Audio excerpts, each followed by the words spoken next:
Good morning dear students. Last class में हमने sphere को स्टार्ट किया है और स्फीयर का स्टैंडर्ड फॉर्म में इक्वेशन क्या होता है ये पढ़ा है। स्फीयर का सेंट्रल फॉर्म में इक्वेशन क्या होता है वो पढ़ा है और सबसे इम्पोर्टेंट स्फीयर का जनरल फॉर्म क्या होता है। तो जो आपके पास फर्स्ट एक्सरसाइज है उसमें जो क्वेश्चंस आते हैं वो जनरल फॉर्म से ही रिलेटेड होते हैं। और वो इम्पोर्टेंट क्यों होते हैं स्टूडेंट्स? क्योंकि जब जनरल फॉर्म आप स्फीयर की लिखते हैं तो उसमें 4 अननोन होते हैं। कितने अननोन होते हैं? 4 अननोन होते हैं। तो पहले आपको उन 4 अननोन का मान 4 गिवन लीनियरली इंडिपेंडेंट कंस्ट्रेंट से उनको फाइंड आउट करना होता है और फिर जाके उनको वहाँ पुट करोगे तब जाके आपको क्या मिलेगी? इक्वेशन ऑफ स्फीयर मिलती है। तो मैं आपको याद दिला देना चाह रहा हूँ कि स्फीयर की जनरल इक्वेशन क्या थी। स्फीयर की जनरल इक्वेशन थी x square plus y square plus z square plus twice u x plus twice v y plus twice डब्ल्यू z plus d equals to 0। यही था। ओके, इनमें इन 4 अननोन यू वी डब्ल्यू और डी को आपको फाइंड आउट करना है। किसकी हेल्प से? 4 गिवन इंडिपेंडेंट कंस्टेंट्स की हेल्प से। ठीक है स्टूडेंट्स, तो कल की क्लास में एक एग्जांपल मैंने आपको बता दिया था, दूसरा एग्जांपल मैंने आपको घर पे करने के लिए दिया था। फिर भी अगर आपने नहीं किया है तो मैं आज उसको सॉल्व कर रहा हूँ। ठीक है स्टूडेंट्स, तो देखिए फर्स्ट एग्जांपल आपको ये क्वेश्चन लिखा हुआ है। उस स्फीयर का समीकरण फाइंड आउट करना है जो मूल बिंदु से कहाँ से गुजरे? मूल बिंदु से गुजरे तथा इन बिंदुओं से गुजरे A00, 0B0 और 00C से गुजरता है। ठीक है स्टूडेंट्स, तो इस क्वेश्चन के 2 से 3 टाइप के स्टेटमेंट होते हैं। जैसे सबसे इजी स्टेटमेंट आएगा तो कुछ इस तरह का आएगा, मतलब आपको एक ऐसे स्फीयर का इक्वेशन फाइंड आउट करना है जो मूल बिंदु से गुजरता है और साथ में इन 3 पॉइंट से गुजरता है। ठीक है, अगर वो इस स्टेटमेंट को और थोड़ा सा टफ बनाएगा तो वो इस तरह से भी दे सकता है। एक समतल है आपके पास x/a plus y/b plus z/c बराबर 1। निर्देशांक अक्षों को क्रमशः बिंदु capital A, capital B, capital C पर मिलता है तो गोले OABC का समीकरण ज्ञात कीजिए। अगर वो लैंग्वेज में घुमाएगा, लैंग्वेज को टफ करेगा तो वो इस तरह से क्वेश्चन देगा। इसी जैसे फर्स्ट क्वेश्चन को वो किस तरह से दे सकता है? इस तरह से भी दे सकता है। तो इसमें क्या कहा है उसने कि एक समतल जो निर्देशांक अक्षों को क्रमशः कैपिटल A, B, C बिंदुओं पे मिलता है तो गोले OABC का समीकरण ज्ञात कीजिए। फिर भी अगर वो ऐसा नहीं देता है तो वो ऐसा भी दे सकता है। देखो जरा, उस चतुष्फलक को परिघित करने वाले गोले का समीकरण ज्ञात कीजिए जिसके फलक x बराबर 0, x बराबर 0। अब फलक x बराबर 0, y बराबर 0, z बराबर 0 तथा x/a plus y/b plus z/c equals to 1 है। ठीक है स्टूडेंट्स, तो ये एक ही क्वेश्चन 3 टाइप से आपके सामने आ सकता है और काफ़ी इंपॉर्टेंट प्रॉब्लम है स्टूडेंट्स। ठीक है, तो इसको आप अच्छे से समझिए। ठीक है, तो देखिए कैसे करते हैं इसको। तो आपको इस क्वेश्चन में एक समतल का समीकरण दे रखा है। आपको इस क्वेश्चन में एक समतल का समीकरण दे रखा है x/a plus y/b plus z/c equals to 1 और उसने बता रखा है कि ये मिलता है कहाँ पे? निर्देशांक अक्षों को। तो 3D में निर्देशांक एक्सिस आपकी, ये तो आपकी x एक्सिस, ठीक है, ये आपकी y एक्सिस और ये आपकी z एक्सिस। ठीक है स्टूडेंट्स, अब मान लो 3D में आपके पास कोई समतल है x/a plus y/b plus z/c। वो अगर x एक्सिस को मिल रहा है, अगर मान लो वो x एक्सिस को मिल रहा है, जैसे मान लो x एक्सिस को यहाँ मिला तो सिंपल सी बात है वहाँ पे y और z कैसे होंगे? हमेशा 0 होंगे x एक्सिस पे। तो मैंने यही किया कि जब y 0 और z 0, मतलब समतल कहाँ मिल रहा है? x एक्सिस को मिल रहा है, तो उस केस में इस इक्वेशन में y को 0 रखो तो ये खत्म, z को 0 रखो ये खत्म, तो x/a बराबर क्या बचा? 1 बचा। तो यहाँ से x बराबर क्या आ जाएगा? a आ जाएगा। तो कोई आपसे पूछे इस a बिंदु के निर्देशांक क्या होंगे तो आपका आंसर होगा a,0,0। ओके, समझे कुछ कि जब आपका समतल x एक्सिस को मिल रहा है तो उस दौरान आपका y और z कैसे होंगे? 0 होंगे। तो इस समीकरण में जाइए, y और z को 0 पुट कीजिए तो आपको x बराबर a मिलेगा। कुल मिला के आपको एक कैपिटल A पॉइंट का कैपिटल A पॉइंट के निर्देशांक मिल चुके हैं जो कैसे हैं? स्मॉल a 0 0 जैसे हैं। ठीक है, अब ऐसे ही थोड़ी देर बाद ये समतल अगर वाई एक्सिस को मिलेगा अर्थात बी बिंदु को मिलेगा तो उस केस में जेड जीरो होगा और एक्स जीरो होगा। वाई एक्सिस पे एक्स और जेड कैसे होते हैं, जीरो होते हैं। तो वहाँ से आपको Y equals to small B मिल जाएगा। तो इसका मतलब कैपिटल बी पॉइंट के निर्देशांक जीरो बी जीरो हो जाएंगे। और इसी तरीके से जेड एक्सिस पे जाओगे तो एक्स बराबर जीरो, वाई बराबर जीरो, अर्थात जेड बराबर सी मिलेगा। अतः सी पॉइंट के निर्देशांक आपके जीरो जीरो सी हो जाएंगे। ठीक है स्टूडेंट्स। तो अब आगे से ध्यान रखना, जब भी किसी क्वेश्चन में वो ये कहे कि ये समतल निर्देशांक अक्षों को मिल रहा है तो पॉइंट्स के कोऑर्डिनेट आपको इस तरह से ही निकालने हैं। ठीक है स्टूडेंट्स। अच्छा, लास्ट 3 पॉइंट तो आ गए, 4th पॉइंट की और जरूरत पड़ेगी आपको। तो 4th पॉइंट के लिए माना ओ बिंदु के निर्देशांक जीरो जीरो है। तो या तो एक क्वेश्चन में गिवन होगा, और अगर क्वेश्चन में गिवन नहीं है तो इसे अपन क्या मान के चलते हैं कि ये कहाँ से गुजर रहा है गोला, जीरो जीरो जीरो से गुजर रहा है। ठीक है। तो देखिए, अतः 4 बिंदु आ गए। अतः हमें उस गोले का समीकरण ज्ञात करना है जो बिंदु A zero zero, zero B zero, zero zero C, M zero zero zero zero zero zero से गुजरता है। ठीक है स्टूडेंट्स।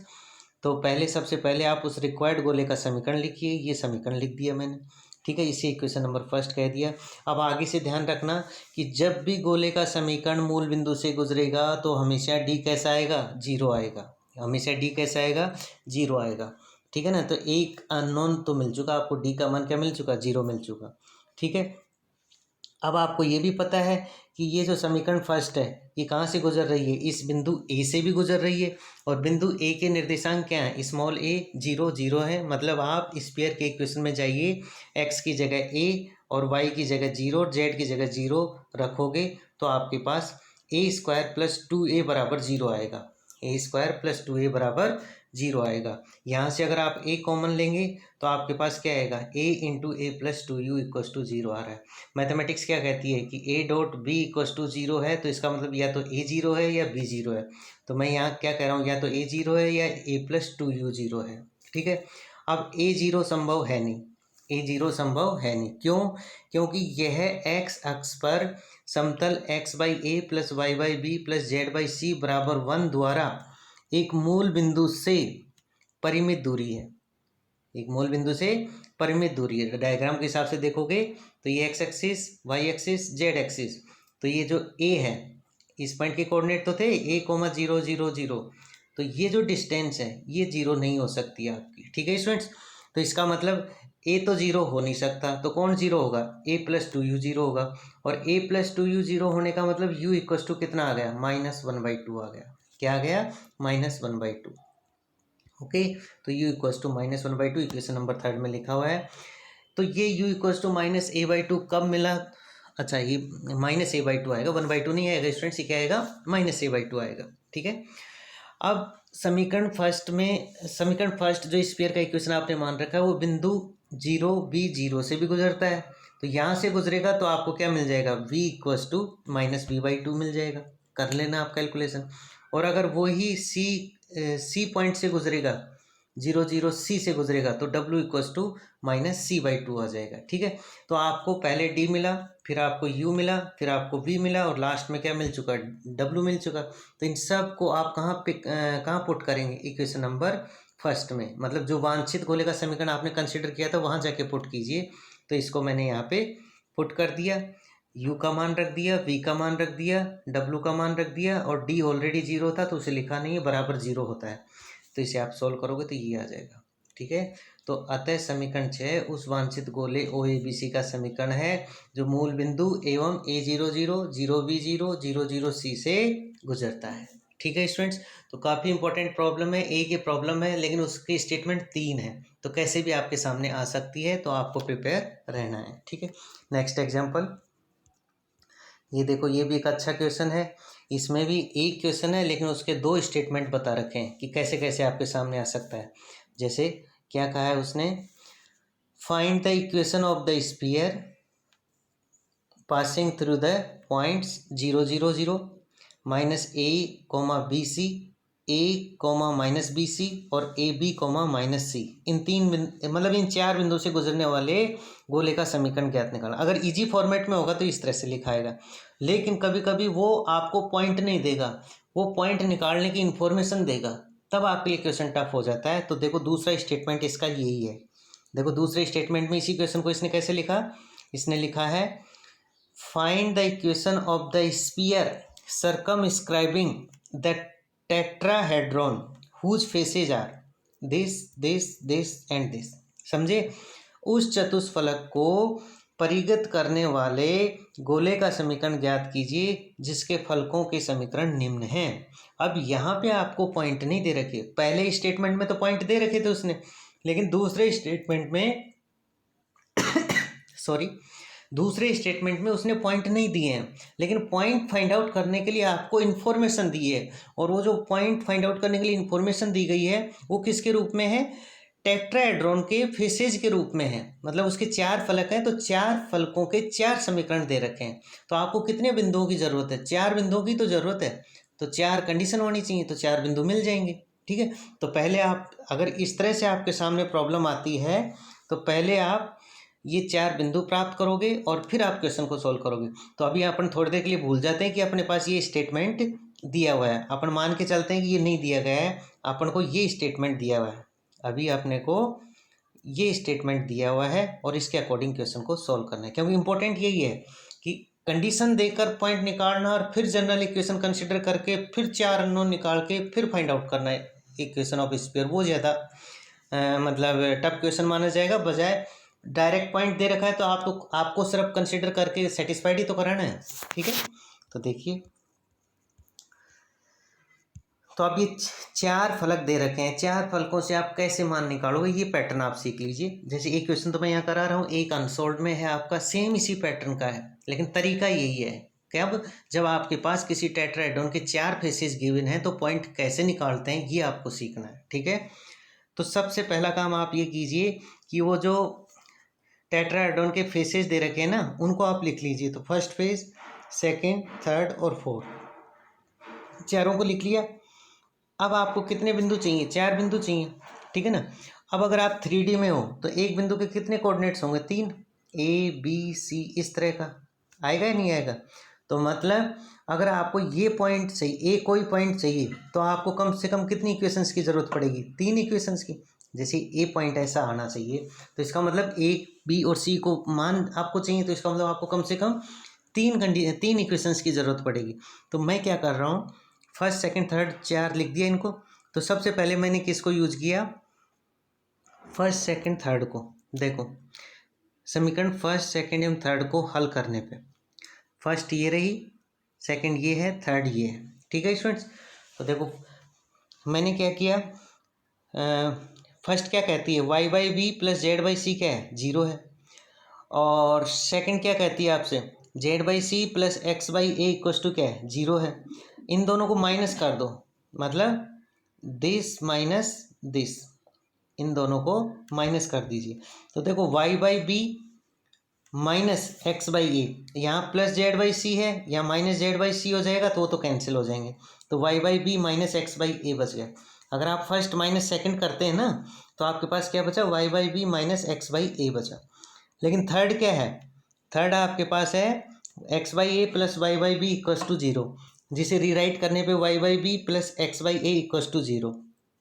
तो इन दोनों इक्वेशंस को देखिए, इन दोनों इक्वेशंस को अगर आप ऐड करोगे तो आपके पास 2y/b इक्वस टू क्या बच जाएगा, 0 बच जाएगा, क्योंकि प्लस x/a और माइनस x/a तो क्या कैंसिल हो जाएंगे।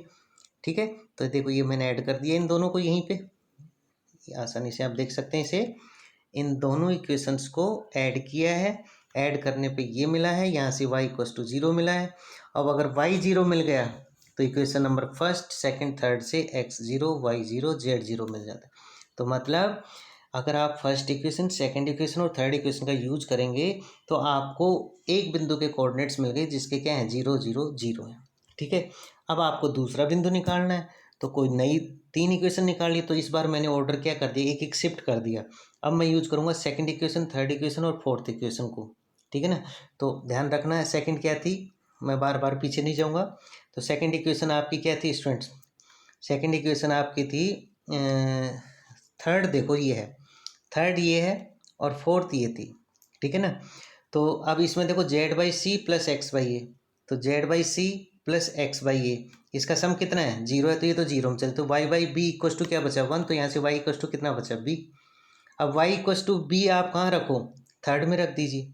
y इक्वस टू बी आप कहाँ रखो, थर्ड में रख दीजिए।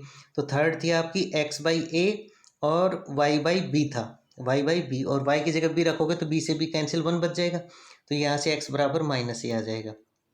अब x बराबर माइनस ए आप समीकरण सेकंड ए में रखोगे तो z by c equals to z by c -1 equals to 0 मिलेगा, तो वहाँ से जेड इक्वस टू सी मिल जाएगा। तो अगर आपने इक्वेशन नंबर सेकंड, थर्ड एवं फोर्थ को यूज किया है तो आपको ए पॉइंट के कोऑर्डिनेट्स मिल गए, कैसे, -a, b, c मिल गए। ठीक है स्टूडेंट्स, तो ऐसे ही आप समीकरण 3, 4, 1 को यूज करोगे तो आपको बी पॉइंट के कोऑर्डिनेट्स मिल जाएंगे, और ऐसे ही 4, 1, 2 को यूज करोगे तो आपको सी पॉइंट के कोऑर्डिनेट्स मिल जाएंगे। ठीक है, ओके।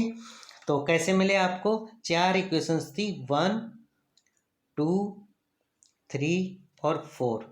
तो कैसे मिलते हैं आपको, पहली बार में 1, 2, 3 को यूज किया, दूसरी बार में 2, 3, 4 का यूज किया, थर्ड टाइम में 3, 4, 1 का यूज किया, और लास्ट में 4, 1, 2 का यूज किया। ठीक है, तो ऐसे ही 4 बिंदु आपको 1 बाई 1 करके मिल जाएंगे। तो अगर आपको पॉइंट्स नहीं गिवन है, फेसेज की जानकारी है टेट्राहेड्रॉन की, तो ऐसे आप उनके कोऑर्डिनेट्स निकाल सकते हो, और ये आपको आना चाहिए, क्योंकि जैसे टफ क्वेश्चन बनेगा इसी तरह की स्ट्रक्चर आपके सामने होगी। और ये ऐसा ही नहीं है टेट्राहेड्रॉन के लिए, और कोई अगर फिगर आ जाती है तो उसके लिए भी यही प्रोसीजर होगा। ठीक है स्टूडेंट्स, ओके। तो ये पॉइंट्स मिल गए, तो अब आपका वही काम है कि पहले तो गोले का समीकरण कंसिडर कीजिए, तो ये गोले का समीकरण कंसिडर कर लिया। ठीक है, और यहाँ आपको यू वी डब्ल्यू डी का मान ज्ञात करना है। अब आपको पता है कि गोला कहाँ से गुजर रहा है, ओरिजिन से गुजर रहा है, तो इसका मतलब सीधे सीधे कह दो कि डी क्या होगा, 0 होगा। फिर दूसरा क्या है कि गोला कहाँ से गुजर रहा है, ए बिंदु से गुजर रहा है। कहाँ से गुजर रहा है, ए बिंदु से। अब ए बिंदु के कोऑर्डिनेट्स क्या हैं, एक्स बराबर -a, वाई बराबर b और जेड बराबर c। तो अब आप जाइए गोले के समीकरण में, एक्स की जगह -a रखिए, वाई की जगह b रखिए, जेड की जगह c रखिए, तो ये इस तरह की टर्म्स आएंगी। इसको सोल्व करोगे तो a square plus b square plus c square -2u a plus 2bb plus 2wc बराबर 0, इक्वेशन नंबर 7 आ गई। ठीक है, इसी प्रकार अगर आप शीर्ष b of a minus b c से गुजारेंगे तो आपको ये समीकरण मिल जाएगी, और अगर आप c of a b minus C से गुजारेंगे तो आपको ये समीकरण मिल जाएगी। ठीक है स्टूडेंट्स, तो ये आपको समीकरण 7, 8 एवं 9 मिल जाएंगी। अब जरा ध्यान से देखो, 7, 8, 9 डी आपको मिल चुका है, तो मतलब अब आपको बाकी यू वी डब्ल्यू निकालने हैं। तो कुल मिला के वो जो यू वी डब्ल्यू मिलेंगे आपको, वो इन 3 इक्वेशन से ही मिलने वाले हैं स्टूडेंट्स। ठीक है, इन 3 से। अब इनमें एक खास पैटर्न है, देखो ये माइनस का 2u a है, प्लस का 2v b है, प्लस का 2w c है, और यहाँ देखो इसमें प्लस का 2u a है, माइनस का 2v b है, और प्लस का 2w c है। तो अगर आप समीकरण 7 एवं 8 का एडिशन करते हो, अगर आप समीकरण 7 एवं 8 का एडिशन करते हैं, 7 प्लस 8 करते हैं आप, तो आपके पास क्या होगा, ये कैंसिल, ये कैंसिल, क्या बचा 4wc, क्या बचा 4wc बराबर twice of this plus this हो जाएगा, twice of a square plus b square plus c square हो जाएगा। तो मैंने 1 बाई 1 करके यहाँ पे समझा रखा अच्छे से। जैसे मैंने सबसे पहले समीकरण 8 एवं 9 को ऐड किया है, तो आपको वहाँ से u मिल जाएगा। ऐसे ही अगर आप थोड़ी देर बाद 9 और 7 को ऐड करोगे तो आपको v मिल जाएगा, और अगर आप 7 प्लस 8 करोगे तो w मिल जाएगा, जो अभी थोड़ी देर पहले मैंने समझाया था। एक्चुअल में क्या है कि ऐसी जब भारी भरकम इक्वेशन मिले तो एक सिमेट्री जरूर मिलेगी, वरना वैसे तो कैलकुलेशन बहुत टफ हो जाएगी। लेकिन आप ध्यान से देखोगे इक्वेशंस का नेचर, तो जैसे यहाँ पे एक नेगेटिव 2 पॉजिटिव, हर इक्वेशन में ये पैटर्न चल रहा है, तो किन्हीं 2 को ऐड करोगे तो 2 टर्म तो वैसे कैंसिल हो जाएंगी यू वी डब्ल्यू के साथ वाली। ठीक है, एक बच जाएगी तो वो आपको रिक्वायर्ड है। तो बस ये यू वी डब्ल्यू और डी के मान मिल गए, वांछित समीकरण में आप पुट कीजिए, तो आपको ये सब मतलब रखना पड़ेगा। तो मैंने यहाँ सबसे पहले यू वी डब्ल्यू की वैल्यू पुट की है, देखो ये यू का मान रख दिया, ये वी का मान रख दिया, ये डब्ल्यू का मान रख दिया। ठीक है, ये कैंसिल वगैरह करके आप देखोगे तो वांछित गोले का समीकरण। अब शायद क्वेश्चन में उसने रेडियस भी पूछी है, तो आपको सेंटर चाहिए, तो सेंटर मैंने क्या बता रखा है स्टूडेंट्स, गोले का सेंटर क्या होता है, minus u minus v minus डब्लू होता है, minus u minus v minus डब्लू होता है। ठीक है, अब यू वी डब्लू आप कैसे मिलेंगे, तो इसका सबसे बढ़िया तरीका ये है स्टूडेंट्स, जो गोले का समीकरण होता है ना, उसमें आप जाइए और जो x का कोफिशिएंट है, x का जो गुणांक है, x का जो गुणांक है उसको आप -1/2 से मल्टीप्लाई कर दो। x के गुणांक को -1/2 से मल्टीप्लाई कर दीजिए तो आपको क्या मिल जाएगा, यू कोऑर्डिनेट मिल जाएगा, सॉरी माइनस यू कोऑर्डिनेट मिल जाएगा। ऐसे ही अगर आप y के कोफिशिएंट को -1/2 से मल्टीप्लाई करोगे तो आपको माइनस भी मिल जाएगा, और जैसे ही z के कोफिशिएंट को अगर आपने -1/2 से मल्टीप्लाई किया है तो आपको -w मिल जाएगा। ये डायरेक्ट ट्रिक है आपके पास, समझे। तो ज़रा बताइए यहाँ पे x का कोफिशिएंट क्या है स्टूडेंट्स, यहाँ पे x का कोफिशिएंट, एक सेकंड में ऐसे लिखता हूँ, यहाँ पे x का कोफिशिएंट बताइए क्या है, यहाँ पे x का कोफिशिएंट है 1/a with negative sign a² + b² + c², मतलब माइनस तो है ही है, 1/a भी है, a² + b² + c² है। ठीक है, तो मैंने क्या कहा है कि x के कोफिशिएंट को किससे मल्टीप्लाई कर दो, -1/2 से, तो आपको किसका मान मिल जाएगा, -u का मान मिल जाएगा। किसका मान मिल जाएगा, -u का। तो देखो माइनस माइनस प्लस हो जाएंगे, तो ये 1/2a² + b², तो देखो मैंने यही लिखा है, -u की जगह ये आ जाएगा, -v की जगह ये आ जाएगा, -w की जगह ये आ जाएगा। ठीक है, फिर गोले की त्रिज्या चाहिए तो त्रिज्या का फॉर्मूला -u का होल स्क्वायर -v का होल स्क्वायर -w का होल स्क्वायर -d और होता है, प्रेजेंट केस में d कितना आ रहा है, 0 आ रहा है, तो ये आपका आंसर सिंपल आ जाएगा, क्योंकि a² + b² + c² यहाँ भी है, यहाँ भी है, यहाँ भी है, कॉमन लोगे, रूट से बाहर आएगा तो सिंपल पावर बाहर आ जाएगी एक पावर के साथ। देखो 1/2 a का होल स्क्वायर, 1/2 b का होल स्क्वायर, 1/2 c का होल स्क्वायर, तो मतलब 1/2 का होल स्क्वायर रूट से बाहर लाऊंगा तो सिंपल 1/2 बच जाएगा। अंदर क्या बचेगा, अंदर 1/a² + 1/b² + 1/c² मिलेगा। ठीक है स्टूडेंट्स, तो ये आपका ये क्वेश्चन हुआ। ठीक है, फिर स्टूडेंट्स इसमें एक और इम्पोर्टेंट प्रॉब्लम है, और चलो मैं बता ही देता हूँ, या फिर आज के लिए आप इसे इतना ही रखिए, बाकी वैसे मैंने इसको यहाँ सॉल्व कर रखा है। इस लास्ट प्रॉब्लम को लोकस पे डिपेंड कर रही है, तो मैं चाह रहा हूँ इसको अपन कल की क्लास में देखें, वरना कुछ ज़्यादा हो जाएगा आज के लिए। ठीक है, तो आप इस तरीके से जैसे गिवन इन्फॉर्मेशन है तो उसके बेस पे आप स्फीयर का इक्वेशन फाइंड आउट कर सकते हैं। ठीक है स्टूडेंट्स, तो इस प्रॉब्लम को अपन कल की क्लास में लेंगे, बाकी आप यहाँ तक आप इसे देख सकते हो। ठीक है, यहाँ तक आज आपका ये कंप्लीट है। नेक्स्ट जो बचा हुआ स्लाइड है उसे नेक्स्ट क्लास में देखेंगे। ठीक है स्टूडेंट्स, थैंक्स।